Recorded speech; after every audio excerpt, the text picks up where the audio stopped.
মোস্তাফিজুর রহমানকে IPL squad থেকে বাদ দেওয়ার ঘটনাকে কেন্দ্র করে ভারত সফর নিয়ে কঠোর অবস্থান নিয়েছে বাংলাদেশ ক্রিকেট বোর্ড বিসিবি। আসন্ন বিশ্বকাপ খেলতে ভারত যেতে অনিচ্ছা প্রকাশ করেছে বাংলাদেশ, যা পরিস্থিতিকে জটিল করে তুলেছে।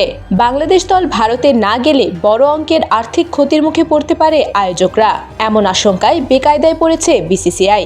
বাংলাদেশের প্রস্তাব, বিশ্বকাপের ম্যাচগুলো তারা শ্রীলঙ্কায় খেলতে চায়। ইতোমধ্যে আইসিসি ভেন্যু পরিবর্তনের বিষয়ে নমনীয় অবস্থান নিয়েছে বলে জানা গেছে।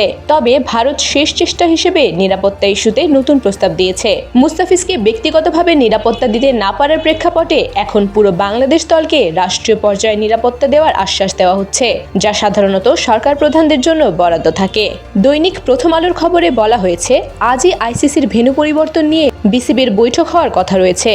সেখানে আইসিসির মাধ্যমে ভারত রাষ্ট্রীয় নিরাপত্তার প্রস্তাব আনুষ্ঠানিকভাবে তুলে ধরতে পারে। তবে বিসিবি এই প্রস্তাবে রাজি হবে কিনা তা এখনও অনিশ্চিত। এই পুরো ঘটনায় বিসিবির দৃঢ় অবস্থান প্রশংসা কুড়াচ্ছে। পরিস্থিতি বলছে, মোস্তাফিজের আইপিএল ইস্যু এখন আর শুধু একটি ফ্র্যাঞ্চাইজি বা টুর্নামেন্টের বিষয় নয়, বরং তা আন্তর্জাতিক ক্রিকেট ও আয়োজক দেশগুলোর জন্য বড় চ্যালেঞ্জ হয়ে দাঁড়িয়েছে।